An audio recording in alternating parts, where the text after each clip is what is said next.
I'm David Parmalee, and I want to show you a new technique for evaluating websites, apps, or software products that are already on the market. So I call this technique teardowns with a twist, and it's kind of similar to website teardowns if you Google that, but the main difference is I'm not telling you just what I like about a website. I'm not telling you a long list of best practices that will automatically start making you a whole bunch of money when you get them all right. I'm showing you this in order to have a better way to target your efforts. So with that said, let me share my screen and I'll be right back. When I go to the Holdingbay website, I find out that it is a responsive website, so I'm able to put both of the windows that I have side by side so that you can see them for the whole video. And I want to first share that there are two provisional personas that I've created. These are not from user research, but this is just to give us a guide to go along with the rest of the video. So there are different personas for a marketing director in the UK and a managing director in Germany, and that's because of this particular company's client base. And the main points of these personas are that Heiko, the managing director, got a referral to this company, Holdingbay, by someone in his network, and he's not somebody who would have very direct involvement in the rest of their project's process. He would be more likely to delegate that, and he's thinking more along the lines of big picture. Grow the business, eventually sell it, retire comfortably, make products that will sell. So he is more concerned about making the products. That's what he started off as doing. And he wants to feel secure in the hands of an expert as he is going about evaluating who to hire for his website. Frustrations that Heiko deals with include staff turnover, the pressure of needing to maintain his domain expertise while delegating tasks like his website, and the need to adapt to marketing channels that keep changing. So he also deals with the pressure of his sellers, the people who he's selling to, requiring education that the website doesn't give them.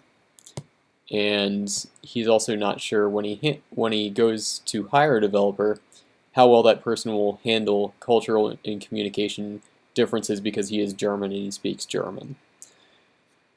Henry, on the other hand, is a marketing director, and he is based on the UK. He is relatively local to Holdingbay, and he found them through Google just looking for a search for local web developers. So he sees Holdingbay as one option among many. He doesn't really think that they stand out very much yet, but when he does eventually hire somebody, he would be Holdingbay's main point of contact. So Henry is interested in finding more capable vendors because that may result in also meeting some people that he can market to through those vendors' networks. So he wants to educate potential customers in order to make sure that they buy, and he wants to feel confident that what this developer he hires creates will be exciting and new, and that the developer is good at doing his job. So he has been through this before. He did a previous website project. It went over budget. The results weren't really that great, and Henry doesn't have time to make the website himself in order to make it better. In fact, you could say that Henry has more money than time or expertise on this end. So the website needs to get results so that this marketing channel will be up to par. But as somebody who isn't a domain expert, it's hard for him to decide who to hire. So let's look at the Holdingbay website in light of what Henry and Heiko might think. By the way, I decided that Heiko is the best candidate for the primary persona because designing for Henry results in differences in culture and tech savvy potentially getting in the way. So let's scroll down to this part and go over to the Holdingbay website.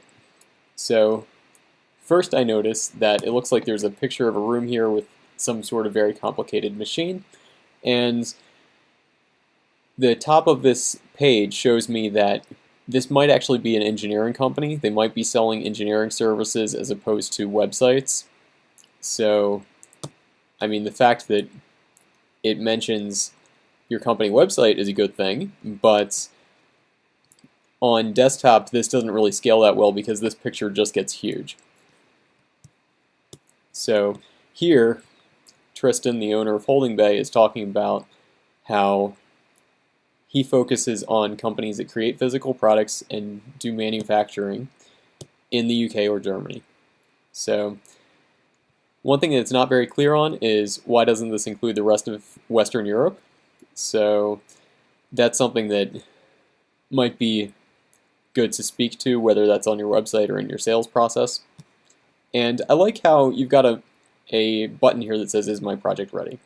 So this might speak to what Henry needs, and it might help Henry along the way toward determining whether or not he's a good fit to work with Holdingbay. So now, after this we have a section of client logos, and I'm assuming that that's what it is because I'm in a services business myself, but it seems like they're just kind of sitting out here. It looks like you can click on them to get a case study, but it's not really obvious. So it wouldn't surprise me if people are not really clicking on these and they're not really getting a very good sense of what Holdingbay can do for their clients. So after this, it talks about an order of steps, some sort of a process for getting the website built. Some of these sentences, the way they're constructed, don't really make a whole lot of sense to me. It does talk about data research and user needs discovery, which is good because it kind of shows that they're a level above being just a pair of hands to do the work. So thinking about this in light of Heiko's goals, he's trying to make products that will sell and keep growing his business. So it makes me wonder what sort of business results Holdingbay is getting for people like Heiko. I mean, I do see some testimonials here. I see a little bit of social proof, but at the same time, it looks like it's not really speaking directly to the results of working with these clients. I mean, the second one says that he's essentially just a nice guy. The first one says that it's a best-in-class industry-leading website, but how is it performing? How is it performing for somebody like Henry or Heiko? After this, I see that there's a podcast. You could stand to say what the podcast is called for marketing purposes, but it looks like there's only one episode here. When I was looking at this website last week, I saw that there was that there was an episode that you had recommended to me that I didn't see when I actually went to your podcast page. So I'm kind of curious as to why it isn't there. But after this, it looks like there are some posts that are relatively current, and you're talking about online business predictions. Now, when you're mentioning this in particular, it looks like it's more about just working generally for businesses. I don't see very much of the more laser focus on manufacturing businesses or engineering businesses in general. So I think that more people would probably read it if more mention was given to that in particular. At the end of the page, I'm expecting to see some sort of a way to either get in touch with you or just get a good idea for next steps, but it looks like the rest of this page is sort of a junk drawer. So here, the personas are saying that they want to feel secure and confident, and they want to make sure that this developer will create them something that's exciting and new. But here, it looks like there's an About section that has all sorts of different links in it, and while it may be good that they're not all hidden inside this hamburger menu at the top, it also doesn't really give people who visit this site a very clear next step about what to do. So it looks like there is a way to contact you. There's also a slew of about 7 social media channels, and it's not very clear how current they are. And one thing to be aware of there is that in order to look open for business, it's probably better to have just a couple of channels that you continue to update as opposed to listing 7, especially if you're a company of 1. If you're constantly on social media, that means that you might not actually be having enough time to do the work for your clients. So let's go over now to the Is My Project Ready page. This is a page I noticed last week, which looks like it's very well written. So it talks about a little bit about process, talks about what your expectations are in terms of the clients that you want to accept, and I like how you talk about how you're not really a design firm, or at least that you're more focused on development than you are on design, because a lot of businesses like to, especially smaller shops, like to hire one person who will do everything, and then they will not necessarily expect to pay a lot of money for it. So I think that the fact that you mention a complete website design project, and then on the previous page you mentioned analytics as well, it seems like you're committed to giving people like Henry a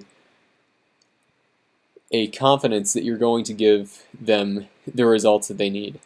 So here you talk about budget, which is good when you're dealing with a high volume of leads, and I like how you say that that your approach is more custom to you and the best for your customers, because I think that would give Henry and Heiko some more confidence that you're going to do what's best for them. However, it might also give them a sense of you're just experimenting with your process, and you might be just giving them whatever seems to make the most sense to you at the time. So that's a red flag that it could raise. And here it talks about looking for a long-term partner.